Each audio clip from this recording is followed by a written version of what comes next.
If you think this is a New York problem, or a Jewish problem, or perhaps a far right, or a far left, or a black or white problem, you should think again.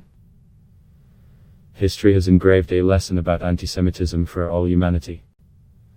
Anti-Semitism is a symptom of a larger societal problem.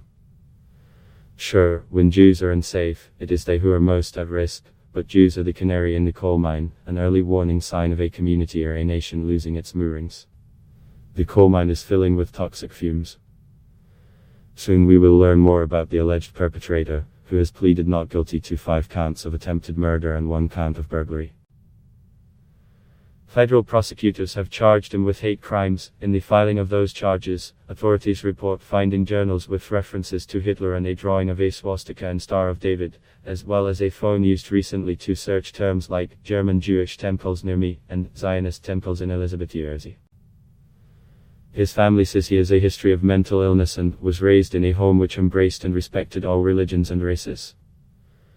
Whatever his motivation, the rampage focused so brutally on Jews, making it part of a swelling tide of anti-Jewish violence rising across the world.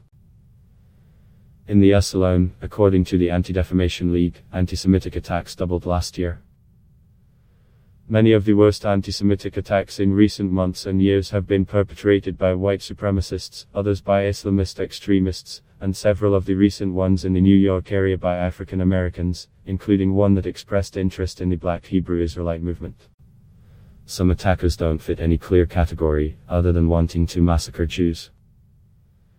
The supposed explanations for these heinous actions often fall into pre-existing slots: white nationalism, refugee and migrant flows, radical Islam, even socioeconomic conditions.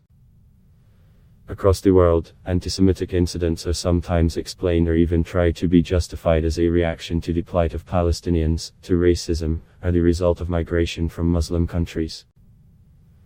But whatever the individual explanation, these attacks are not isolated incidents. They are part of a pattern, a trend. The common denominator is their target: Jews, even if non-Jews often become victims. Just about every day last week, Jews in New York were punched in the face, slapped, hit, insulted, threatened, goaded, and worse. This is in the United States, a haven for Jews in New York, where Jews have felt safer than just about anywhere. The shift is most striking in the US, because from the days of George Washington the country has embraced Jews, making respect and equal citizenship one of the aspirational goals that made America special. Anti-Semitic incidents have occurred throughout America's history, but something new is happening. Consider recent events. Last year, the US suffered the deadliest anti-Semitic attack in its history, when a man shouting, "All Jews must die," killed 11 people in Pittsburgh's Tree of Life synagogue.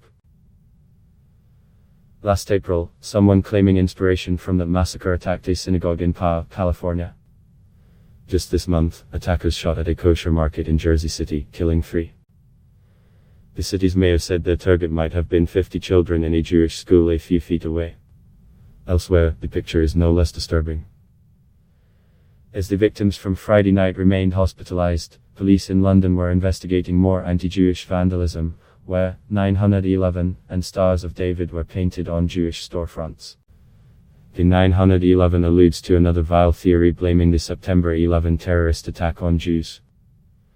In France, authorities dropped murder charges against a man who tortured and murdered Sarah Halini, a Jewish kindergarten teacher, calling her a dirty Jew, and shouting Allahu Akbar as he threw her out the window. They claimed he had smoked marijuana and was suffering a psychotic episode as a result. Anti-Semitism is rising around the world, according to study after study. The increase is most notable in Western democracies, according to a Tel Aviv University report, which noted that the phenomenon is no longer an issue confined to the activity of the far left, far right and radical Islamists. Instead, it has mainstreamed and become an integral part of life. That's why in so many countries, particularly in Europe, Jews have started to go underground, hiding traditional skullcaps under baseball caps, surrounding synagogues with armed guards and hiding information about services. Why is this rise happening now? We are living in a time of conspiracy theories, a time of lies. Politicians and activists are deliberately inflaming differences in society, branding others as not only wrong but dangerous, a threat, sparking fear of the other.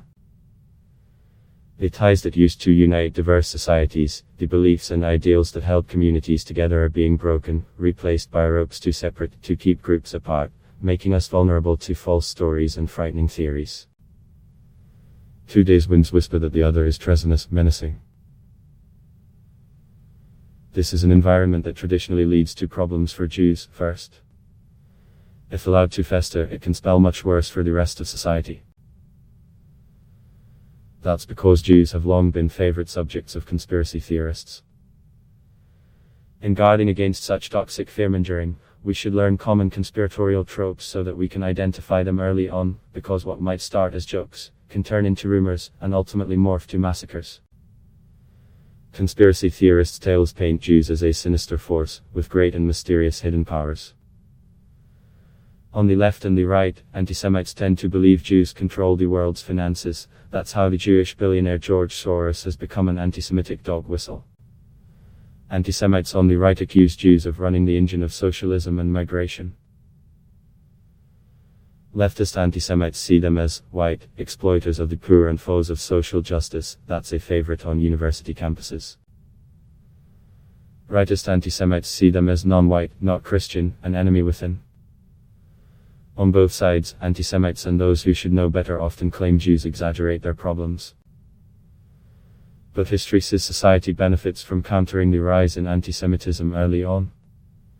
Hate crimes against any group cannot be tolerated.